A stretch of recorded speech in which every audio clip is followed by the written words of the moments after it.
Hello बच्चों, कैसे हैं आप लोग।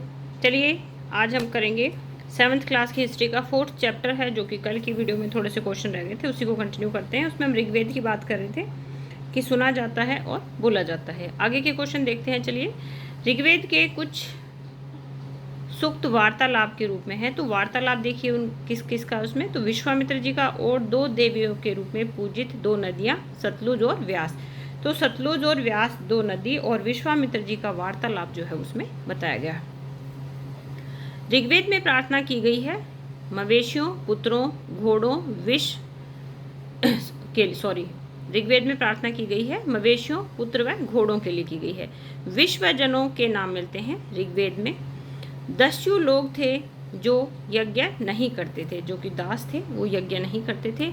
फिर है महापाषाण कब्रें बनना शुरू हुई तो 3000 साल पहले, और ये साउथ में मिली हैं।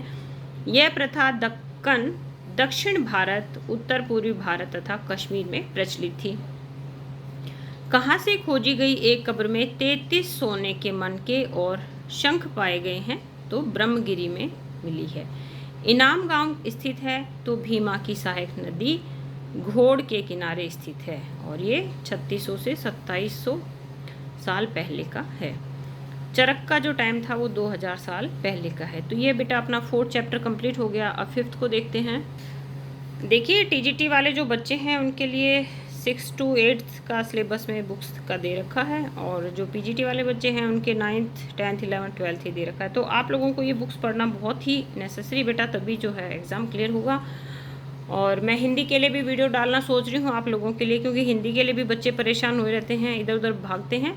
तो 9th से 12th की व्याकरण की बुक जो मैंने पढ़ी है उसी से मैं आप लोगों के लिए नोट्स बनाऊंगी, तो वो भी आप लोग ज़रूर देखना। अब देखिए 5th चैप्टर है हमारा राज्य, राजा और एक प्राचीन गणराज्य।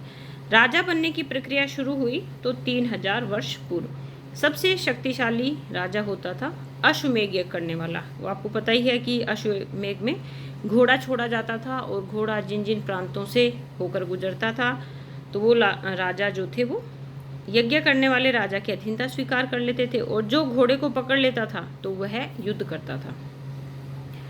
युद्ध में राजा का सारथी होता था उसका सहचर। जनपद का अर्थ है जन के लिए बसने की जगह। फिर है महाजनपदों में राजा द्वारा लिया गया कृषि कर होता था 1/6, और यह भाग कहलाता था। सबसे महत्वपूर्ण जनपद था मगध। मगध की प्रारंभिक राजधानी थी राजगृह या राजगीर। कहाँ पे है? बिहार में। दूसरी राजधानी थी पाटलिपुत्र, वर्तमान पटना में। सिकंदर के सिपाहियों ने किस नदी के किनारे जाकर आगे बढ़ने से मना कर दिया? तो देखिए व्यास नदी के किनारे। मगध का पड़ोसी राज्य था वज्जी और वैशाली। वज्जी की शासन व्यवस्था थी गण या संघ की थी। गण या संघ में राजा होते थे कई, मतलब गणराज्य का मतलब है कि 2-5 जो गण हैं उनके मुखिया मिलकर शासन करेंगे। वज्जी संघ का वर्णन किस बौद्ध ग्रंथ में मिलता है? तो दीर्घ निकाय में मिलता है। अजातशत्रु ने वज्जी पर आक्रमण करने के लिए सलाह लेने के लिए अपने मंत्री वत्सकार को किसके पास भेजा था? तो देखिए अजातशत्रु वज्जी पे आक्रमण करना चाह रहा था, लेकिन वो लोग आपस में बहुत संगठित थे, तो उनका मंत्री था वत्सकार। तो उसने महात्मा बुद्ध के पास भेजा कि भाई आप बताओ कैसे उनको जीतें। तो महात्मा बुद्ध ने कहा कि भाई जब तक वो संगठित रहेंगे आप उनको नहीं जीत पाओगे, इसलिए उनको अगर जीतना है तो उनके अंदर आपको फूट डालनी होगी। गण या संघ राज्यों का अंत हुआ 1500 साल पहले। नेक्स्ट है 6th चैप्टर शुरू हो गया है। नए प्रश्न नए विचार। बौद्ध धर्म के संस्थापक थे सिद्धार्थ या गौतम। बुद्ध किस क्षत्रिय वंश का थे? तो शाक्य के थे। तो देखो याद करने की ट्रिक है, बुद्ध शक करते थे और महावीर ज्ञात्रक के थे, तो महावीर को ज्ञान था। इस बात को आप गांठ मार लो, बुद्ध शक करते थे तो शाक्य, ये बहुत बार एग्जाम में क्वेश्चन आया है, और महावीर को ज्ञान था तो ज्ञात्रक कुल के थे। बुद्ध ने तपस्या की बोध गया बिहार में पीपल के पेड़ के नीचे। पहला उपदेश दिया वाराणसी के पास सारनाथ में। उनकी मृत्यु हुई कुशी में। अब देखो महावीर की मृत्यु हुई थी पावापुरी में, और बुद्ध की मृत्यु हुई थी कुशीनगर में। तो बुद्ध मरे थे कुशी से और महावीर मरे थे पावा से। पावा समझ जाओ बाप। वस्तुओं को पाने की इच्छा को बुद्ध ने कहा है तृष्णा। बुद्ध ने लोगों को शिक्षा किस भाषा में दी? तो प्राकृत भाषा में। उपनिषद हैं उत्तर वैदिक ग्रंथों का हिस्सा है और उपनिषद का अर्थ है गुरु के समीप बैठना। अब देखते हैं जैन धर्म के बारे में है कुछ।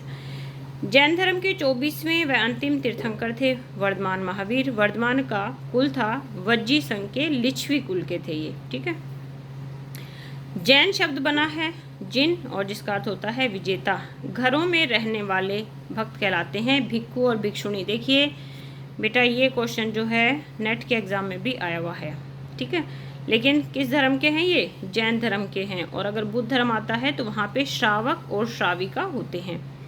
फिर व्यापारियों ने मुख्यतः जैन धर्म का समर्थन किया। जैन धर्म की शिक्षाएं लिखी गई हैं गुजरात के वल्लभी में और भिक्षुओं के शरण स्थल को कहा जाता है विहार। देखिए ये अभी असिस्टेंट प्रोफेसर का एग्ज़ाम था हरियाणा में, उसमें भी ये क्वेश्चन था।